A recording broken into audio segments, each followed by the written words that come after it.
ఓం శ్రీ మాత్రే నమః. శ్రీ గురుభ్యో నమః. అమ్మవారి పిలుపు ఛానల్కి స్వాగతం అండి. ఆ అమ్మవారి యొక్క ఆశీస్సులు మనపై ఎప్పుడూ ఉండాలని మనస్ఫూర్తిగా కోరుకుంటూ ఈరోజు వీడియో అయితే స్టార్ట్ చేయబోతున్నాను ఫ్రెండ్స్. ఈరోజు వీడియోలో అమ్మవారు మనకు తెలియజేయబోయేటువంటి సందేశం ఏమిటి అంటే, బిడ్డ, నీ కోసమై నేను ప్రత్యేకించి చెప్పబోయేటువంటి సందేశం ఇది. నీ వద్దకు ఒక వ్యక్తి రాబోతున్నాడు. ఆ వ్యక్తి ద్వారా నేను ఒక మాట సహాయంగా నీకు ఒక రహస్యం తెలియజేయబోతున్నాను. కాబట్టి శ్రద్ధగా విను అని మనకు ఆ తల్లి ఈ సందేశం ద్వారా ఏం తెలియజేయబోయాలి అనుకుంటుందో వివరంగా తెలుసుకుందాం. మరి తప్పకుండా ఆ తల్లి మనకు తెలియజేయాలి అనేటువంటి సందేశంలో ఉండేటువంటి పరమార్థం ఏమిటో ఇప్పుడు వివరంగా తెలుసుకుందామండి. ఇక వీడియోని స్టార్ట్ చేసే ముందుగా అందరికీ ఒక చిన్న రిక్వెస్ట్ ఫ్రెండ్స్, మన వీడియోని కనుక ఎవరైనా కొత్తగా చూసేటువంటి వారు ఉంటే మా ఛానల్ అయితే సబ్స్క్రైబ్ చేసుకుని మా వీడియో మీకు నచ్చితే ఒక చిన్న లైక్ చేసి సపోర్ట్ చేయండి. బిడ్డ, నీ మనసులో ఏదో తెలియనటువంటి ఒక గందరగోళం నిన్ను ఆవహించి ఉంది. ఈ సందేశం నీలో ఉన్నటువంటి భయాన్ని అంతా కూడా పారదోలబోతుంది. అంతేకాకుండా నీ దగ్గరకు ఒక వ్యక్తిని పంపిస్తున్నాను. ఆ వ్యక్తి ద్వారా నీ జీవితంలో ఒక మంచి మార్పు వస్తుంది. అంటే ఆ వ్యక్తి ఇచ్చేటువంటి సలహాల ద్వారా నీ జీవితంలో ఒక కొత్త మార్పును తప్పకుండా చూడబోతున్నావు. మరి ఇంతకీ అసలు ఆ వ్యక్తి ఎవరు? అలాగే ఆ వ్యక్తి ద్వారా నీకు ఎటువంటి శుభవార్తలు రాబోతున్నాయి? అలాగే అతను నీకు ఎటువంటి సహాయం చేయబోతున్నాడు అనేది వివరంగా తెలుసుకో. చూడు, నీ దగ్గర ఎటువంటి ఆస్తులు లేవు. అలాగే నీవు కృషి చేసుకొని సంపాదించినటువంటి ధనం తప్ప నీ దగ్గర ఎటువంటి ఆస్తిపాస్తులు లేవు.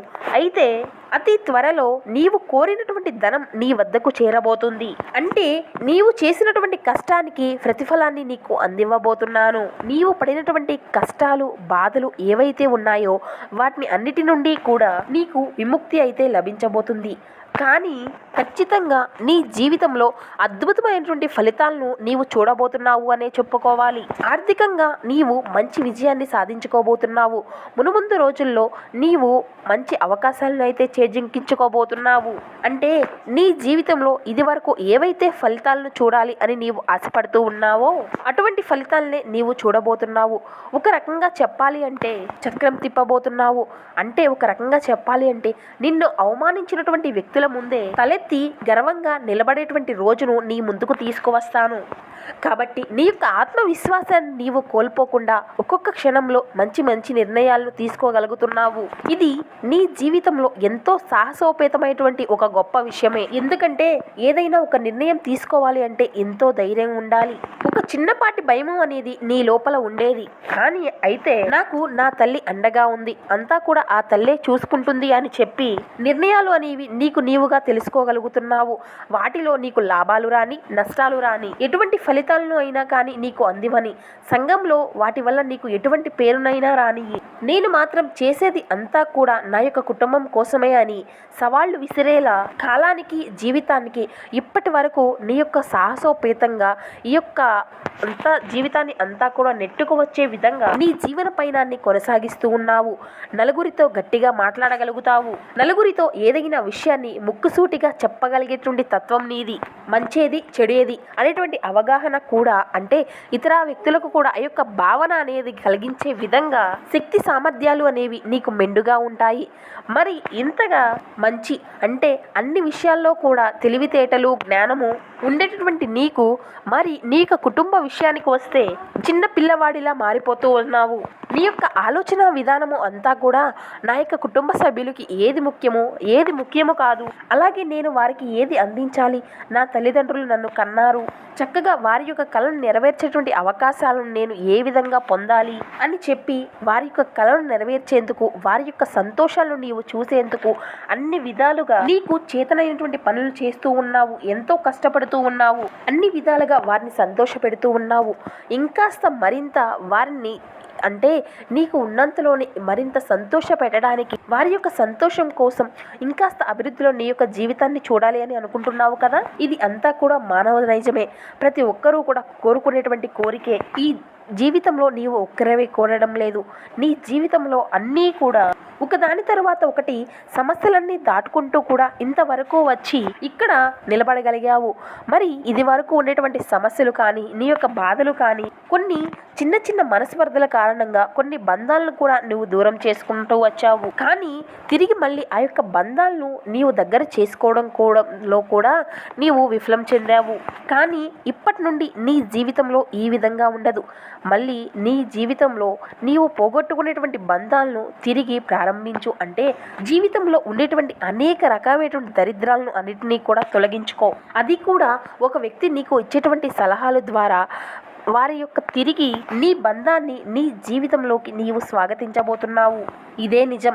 ఏ బంధాన్ని అయితే నీవు అవమానించి అనుమానించి ఏ విధంగా అయితే నీవు దూరం చేసుకున్నావో, అంటే నీలో ఉండేటువంటి అనుమానం పెనుభూతంతో ఏదైతే కోల్పోయావో తిరిగి మరలా ఆ యొక్క బంధాన్ని ఒక వ్యక్తి కారణంగా, ఒక వ్యక్తి ఇచ్చేటువంటి సలహాల కారణంగా నిజాలు ఏంటో తెలుసుకొని మళ్ళీ నీ యొక్క బంధాన్ని నీ జీవితంలోకి తిరిగి స్వాగతించబోతున్నావు. ఇప్పుడు మాత్రం నీ జీవితంలో ఒక అద్భుతాన్ని సృష్టించబోతున్నాను. ఎందుకంటే నీవు నాకు పరమ భక్తురాలివి. నీవు అన్ని విధాలుగా ఆలోచించేటువంటి ఒక మంచి తత్వం కలవాడివి. కానీ నీ బంధంలో మాత్రం ఒక బంధాన్ని దూరం చేసుకున్నావు. ఆ బంధం వల్ల ఇప్పటి వరకు నీవు చాలా బాధపడుకున్నావు. వారిని దూరం చేసుకున్న దగ్గర నుండి నేను అపార్థం చేసుకున్నాను తల్లి అని ప్రతి క్షణం కూడా నాతో చెప్తూ ఉన్నావు. అంటే నీవు ఇప్పటి వరకు ఏ బంధాన్ని అయితే దూరం చేసుకున్నావో ఆ బంధం తిరిగి మళ్ళీ నీ జీవితంలోకి రాబోతుంది. కానీ మునపటిలా కాకుండా వారిని మరింత అధికంగా అర్థం చేసుకునేటువంటి ప్రయత్నం చేయి. అలాగే వారు చేసినటువంటి తప్పులు ఒప్పుల్ని ఎత్తి చూపకుండా ఇక నుండి వారితో ఏ విధంగా నడుచుకుంటే బాగుంటుంది అనేటువంటి విషయాన్ని నీవు ఆలోచించు. జీరో నుండి హీరోగా ఎదిగావే కానీ నీ మనసులో ఉన్నటువంటి అనుమానాలను మాత్రం నీ జీవితంలో నుండి, నీ మనసులో నుండి బయటికి పారదోలలేకపోతున్నావు. ఈ సమయంలో నీకు అన్నీ కూడా దగ్గరగా ఉండేటువంటి అనుమానంగానే అనిపిస్తూ ఉంటుంది, నీ బంధం తప్ప. కాబట్టి నీవు అనుమానపరిచినటువంటి వారినే మళ్ళీ నీ జీవితంలోకి రావాలి అని నీవు కోరుకుంటూ ఉంటున్నావు. వారు వచ్చిన తర్వాత మరలా వారిని ఏ విధంగా సంతోషపెట్టాలి, వారిని ఏ విధంగా చూసుకోవాలి, దీని గురించి మాత్రం నీవు ఆలోచించలేకపోతున్నావు. కాబట్టి ఇక దీని గురించి నీవు ఆలోచించు. చూడు, నీ జీవితంలో ఉండేటువంటి సమస్యలను తొలగించాను, నీకు కావాల్సినటువంటి ధనాన్ని ప్రసాదించాను, అలాగే నీ కుటుంబంలో ఉండేటువంటి సంతోషాలను మరింత మెరుగుపరిచాను, ఆరోగ్యాన్ని మెరుగుపరిచాను. మరి ఇన్ని ఇచ్చినటువంటి నీకు నీ యొక్క తెలివితేటలను కూడా మెరుగుపరిచాను. కానీ నీ యొక్క ఆలోచన విధానంలో మాత్రం కొన్ని మార్పు చేర్పులు రావడం మాత్రం నేను గమనిస్తూనే ఉన్నాను. కాబట్టి ఇది మంచిది కాదు. ఈ సమయంలో నీవు చాలా జ్ఞానంగా ఆలోచించాలి, నిజాలు తెలుసుకోవాలి. నీవు ఏ బంధాన్ని అయితే దూరం చేసుకున్నావో వారిని తిరిగి నీ బంధంలోకి, అంటే నీ జీవితంలోకి ఆహ్వానించడమే కాకుండా వారిని చాలా జాగ్రత్తగా చూసుకోవాలి. ఇక నీకు కావాల్సిన అవన్నీ కూడా ఈ తల్లి నీకు అందించింది. కాబట్టి ఇకనైనా నీకు దక్కిన వాటి గురించి ఆలోచించి నీకు ఉన్నంతలోనే సంతోషంగా ఉంటూ ఇంతే నా ప్రాప్తము అని చెప్పి సంతోషంగా నీ యొక్క జీవన పయనాన్ని కొనసాగించు. మరి ఈ రోజు అమ్మవారు మనకు అందించినటువంటి ఈ సందేశం ప్రతి ఒక్కరికి కూడా నచ్చింది అని అనుకుంటున్నాను అండి. నచ్చితే మాత్రం మరికొందరికి షేర్ చేసి, అలాగే మా వీడియో మీకు నచ్చితే ఒక చిన్న లైక్ చేసి మమ్మల్ని సపోర్ట్ చేయడం మాత్రం అసలు మర్చిపోకండి friends. Thank you for watching. ఓం శ్రీ మాతృ నమః, శ్రీ గురుభ్యో నమః. జై దుర్గా భవాని.